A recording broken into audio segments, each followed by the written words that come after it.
Welcome to the Farmers Union Insurance Pregame Show. I'm Lauren Hill. I'm joined here with Ken Oda and Edward Nieman, and we are getting ready for the Toros and the North Iowa Bulls in Mason City tonight. Edward, you were on the call for last night's dominating win against North Iowa. What was the mood like around the team after? Oh, it was really good. I think, anytime you put up 7 goals, it's the mood's going to be great. I think the biggest thing though, last night for the Toros is the start that they got off to. Under 2 minutes into the game. It was Jack O'Hannison finding the back of the net.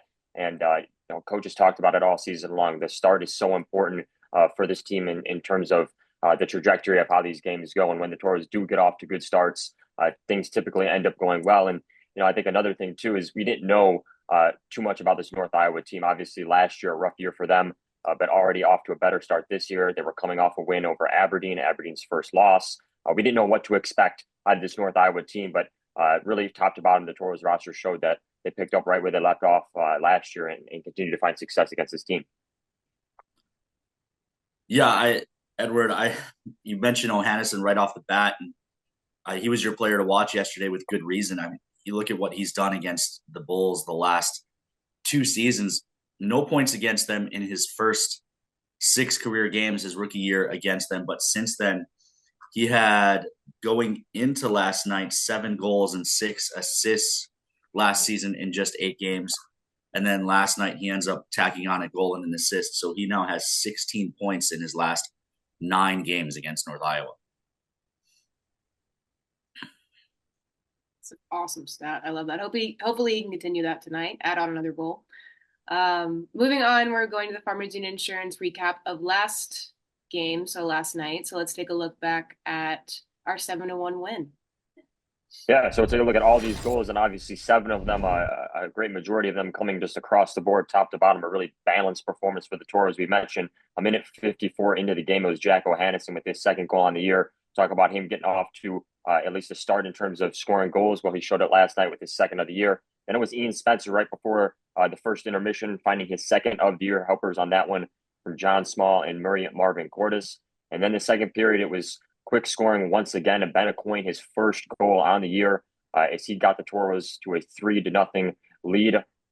Just as I mentioned, just right into the beginning part of that second period. Then it was Jesse Uhales. He continues to find the back, and then his 7th of the year. Billy Batten and Jack O'Hannison on the assists. The Bulls did answer before that second intermission, courtesy of Liam Bard, his second on the year to cut into that Toro lead. But the Toros recovered in the third period. Leo Tabulis found the Toros, what would that be, their 5th goal on the night. And then Ian Spencer with the 6th, John Small with the 7th goal as the Toros cruised to a 7-1 victory. Really all good things coming out of this game for the Toros offensively and defensively. Lucas Fedin saved 15 of 16 shots on net, so a good performance in net for him as well. So all around, I think a lot of optimism coming out of this game for the Toros. Yeah, big point night for John Small, a goal and 3 assists. Spencer, 2 goals and an assist. Dress, the new kid, with 2 helpers. I think 12 total Toros in the lineup had points last night. Top to bottom, just a good effort. Yeah, and I think I'd be remiss not to mention the shots on goal differential between these two teams. Toros overall outshoot the Bulls 44-16, 20-3 in that third period. The pressure really from the beginning of the game to the final horn was on, and the Toros spent a lot of time in the offensive zone last night. All right, now turning our attention back to tonight's game, let's look at the updated Noodles numbers brought to you by Noodles and Company of Minot.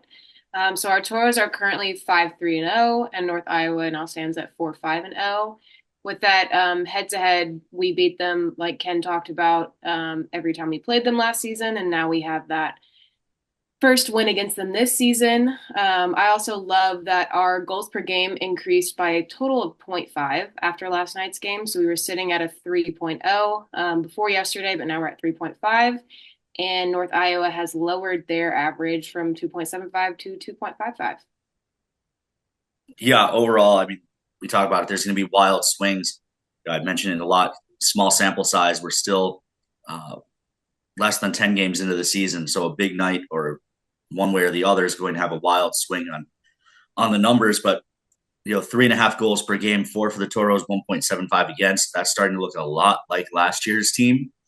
And, I think Toros would be pretty happy if they could put up numbers like they did last year. Yeah, and I think one thing that, maybe coming out of the showcase, we were a bit worried about was just the fact that in those final two games of the showcase, Toros couldn't really find the back of the net. They got back on track in Austin, scored quite a few last weekend against St. Cloud as well, and are continuing that trend this year. So it's just good to know that you can put the puck in the back of the net, and Toros really showed that last night. Also, it'll be good to build some confidence before Bismarck comes to town this week as well, right? A couple of big wins in North Iowa. If they can replicate the effort tonight, have the guys feeling really good with Bismarck coming to town on Thursday.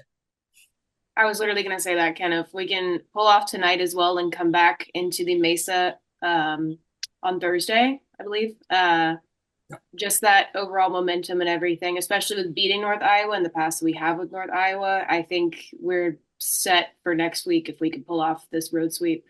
But in saying that, power plays converted increased to 17.24%, and North Iowa stays at that 0.03% and eighth in the division. Yeah, I mean, another tough night of special teams for North Iowa. They were, 0 for 6 on the power play. And Toros were 3 for 5 last night. So we talked about it yesterday on the pregame show. If the Toros could win the special teams battle, which clearly they did, not just holding North Iowa 0 for 6, but the Toros popped a shorthanded goal, a nice feed from Small Dispenser on that. So Toros continue to dominate in special teams. All right. Well, we'll be back with more of our Farmers Union Insurance pregame show after a quick word from our partners. We had a member that came into the credit union who doesn't historically come in. She went up to the teller line and said she wanted $25,000 in cash. The teller kind of questioned her about it, and she said, "I'm buying a car," but she was kind of fidgety. And is that when she went to you first? She had to make a phone call to see who it was payable to, and that was Which is red way flag. weird. I mean, that's a huge red flag. And that's kind of when I came up there and I just said, "Are you comfortable coming to my office if we just sit down and talk about this?" And that's where you took the phone and talked to the person on the other line, right? Then to hit the button on the phone and disconnect them, for her to say, "Thank you." I'd rather ask the uncomfortable questions than hear that I just assisted someone losing $25,000. Perfect. That's when you know you did a good job that day. Welcome back to the Farmers Union Insurance pregame show. It's time to look at our Minotauros Booster Club players to watch. So, Ken, please start us off with your pick of Mr. Jesse Uhal. Yeah, I'm going with Uhala. It's funny playing against North Iowa and the dominance that O'Hannison has had. I think back to Joel Lettinen, another Finnish center that skated with O'Hannison, and the amount of goals he was able to put up. I think he had 5 himself against North Iowa last year, along with 12 assists. So Uhala, an absolute rocket of a shot last night into the top corner for his 7th of the year. I think defenses in the division are focusing on O'Hannison because he had 29 goals last year. As they cheat off of other players to cover O'Hannison, Uhala is finding the soft spots and absolutely burning teams when they leave him open. He's been able to find corners of the net pretty regularly here. 7 goals through the first 8 games. Yeah, Lauren, I'm going to go with Ben Acoin. 4 points on the season. 3 of those 4 points have come in the last 3 games. He popped his first goal of the year last night, some momentum behind him. We talked a lot last night about the physicality of this North Iowa team, and we really emphasized some of the bigger players on this Toros roster. But Ben Acoin, a guy who's only 5'9", has a ton of speed and was really able to show it last night. Last year, he had 63 points through 57 games in the AJHL. So a guy that I'm looking forward to getting in his rhythm. He played on one of the power play units last night. I expect another big night out of him.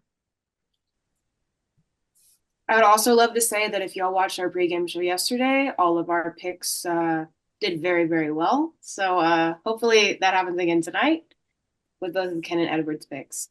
But that brings us to our home key group's keys to the game. So, Ken, what are your keys to tonight's game? I'm going to kick it off with the Toros' depth, right? 12 guys had points last night. I think last year and in years past when the Tours have been successful, a huge key has been being able to roll four lines. Cody Campbell's doing that, and all four lines are threatening to the other team, right? So I think that'll be a huge, huge advantage tonight. Also, second night of the weekend, everyone who played last night's gonna be a little bit tired. We haven't seen lineups yet, so we don't know what changes are in store. But being able to roll those four lines keeps your top players having a little bit more energy for the second night. My second key to the game is the Toros have been dangerous on the doorstep. We saw a lot of goals last night from in close, within 3 to 5 feet of the net. So the Toros getting a lot of their chances in tight against the goaltender. I think of Small, his goal was a rebound that he got, his own rebound. Spence, even the shorthanded goal, was able to carry in tight. So a lot of those goals last night were from in close. I'd like to see the Toros continue to get those. Yeah, it's great when you've got the pretty play and the one-timer from the circle, but those don't always go in. Being able to get rebounds and battle in tight along the goaltender, and beat him that way. Those are maybe a little bit more consistent ways to score. And then lastly, more of the same. Until North Iowa proves otherwise, the Toros have been absolutely blowing them out quite a bit.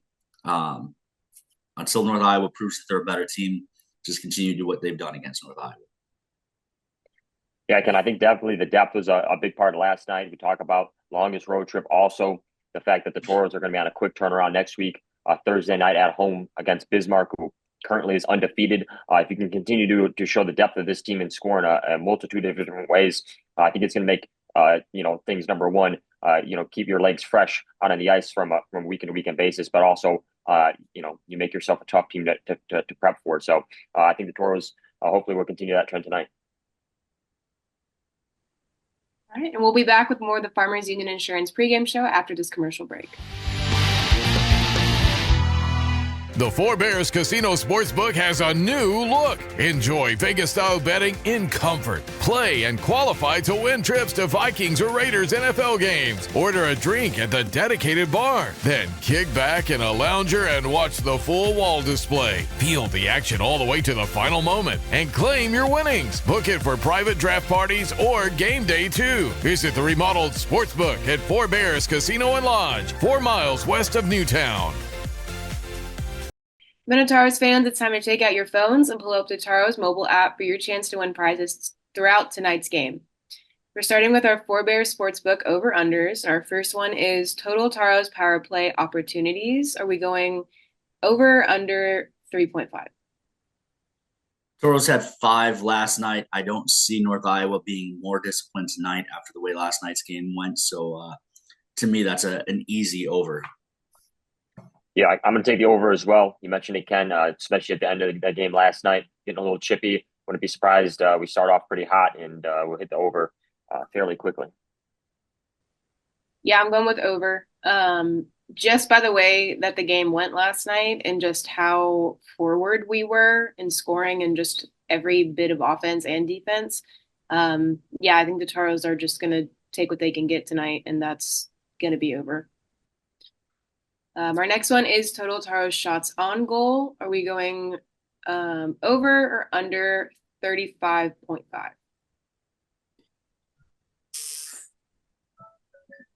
Sorry, 44 last night for the Toros. I think that's probably another over as well. I'm going to take the under on this one, just be a little different, but also I think the Toros are going to get out to a lead and kind of sit back on the later stages of this one, try to wrap things up and get back on the bus. So I'm going to take the under. Yeah, I kind of hit on this in the pregame show yesterday, thinking that yesterday's game would have been more low scoring and tonight would be kind of how last night went. But I'm going to flip-flop that now, knowing that the Toros did win 7-1. They came out swinging and they won.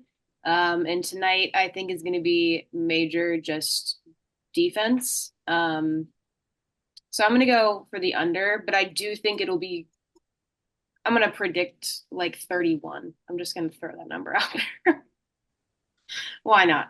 The last one we have is total fighting majors called. We're going over, under 1.5. I want to start here with the fact that again, we talked about yesterday, there's been a past with North Iowa and the Minotauros and just beef happening. If you were watching the game last night, the more and more that the Minotauros increased their score, the more that North Iowa got a little more agitated. So I think I'm going to go over for this one. I don't think there was any significant fighting last night, but with the 7-1, or I guess 1-7 defeat for them, um, they're going to come into this game angry, as any team would. So I'm going to go over. Yeah, I'm going to go over on this one as well. Lauren, you kind of hit on everything, just how the game ended last night, the dominance that the Toros showed. North Iowa didn't really have an answer at any point in the game to slow this Toro offense down. So as things get chippy, I think the Toros will have no problem responding. And I think we're going to hit the over at the 1.5 mark there. Yeah, I think we see our first fight of the year this year tonight. So, yeah, to me, that's another easy over, especially if the Toros score 1 or 2 in the first period. I think the game will devolve pretty quickly. And that'll bring us to our McDonald's Toros trivia. Given the 4-point night for John Small last night and the way the Toros have, in general, put up a lot of goals against North Iowa, I thought now, as ever, would be a good time to check in on what is the Toros' record for the most points in a game by a single player. Was it 4 points, 5 points, 6 points, or 7 points?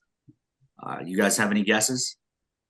I would love to just throw this out there. I'm going to go with 7. I know that my teachers would look at me and go, girl, never choose the highest number unless you are 100% confident.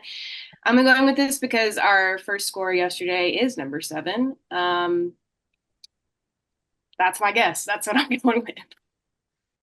Yeah, Lauren, I think 7 is also a lucky number, so I don't hate you for that one. I'm going to take 6. I think a hat trick and 3 assists is a pretty doable feat. Wouldn't be surprised at 7, but I'm going to take 6 just to be safe. All right, well, we'll get the answer from Edward during the third period of tonight's contest. But, yeah, I haven't given it to Edward yet, so get your guesses in and find out if Edward or Lauren were right. For those of you who really want to find it early, I will say it was against the Minnesota Wilderness several years ago up in a game in Cloquet, Minnesota. Remember it well. So go ahead and get your guesses in and see if you can't win yourself a free lunch from our friends at Dakota Drive McDonald's. All right. And with that, do y'all have any final thoughts on tonight's game in Mason City? I guess I think the thing for me is opportunities for a weekend sweep, especially on the road. I don't come out that often. I know the Toros had a lot of success against this North Iowa team, but especially early in the season, you want to take care of business, especially coming home. Long bus ride back. Bus ride's a lot better after a win, especially on a short turnaround going into next week. So if the Toros can get one now, I think this could be really a springboard in terms of the next couple of weeks for this squad. Yeah, similar feeling for me. You look at the standings, Toros now tied for 4th with Austin and Minnesota, but of course those 2 teams have played 2 or 3 games respectively more than the Toros. The Toros hold the tiebreaker right now. Toros back in a playoff position. A win tonight, you keep moving up the standings and you look at who's ahead of you. Bismarck already at 20 points. That's double what the Toros have. They do have a couple more extra games played. Aberdeen 7-1 with 14 points. St. Cloud 6-2-2 with 14 points. So you got to pick up points when you're playing teams that are below you in the standings. And they did that when we swept Austin, a sweep of North Iowa. And that sets us up well with Bismarck coming to town on Thursday and Saturday this week. And then you get into 4 games with St. Cloud and 2 games with Aberdeen to start off November. So this is maybe the last, not to pick on North Iowa, but last easy game here for the next 4 weeks. Tough stretch coming up. So I think for sure you want to get the points now before you go into those games with teams that are ahead of you in the standings. I agree. All right. Well, that will do it for the Farmers Union Insurance pregame show. We'll send you out for one more break, and then Edward will be back with the drop of the puck right here on the Minotauros Network.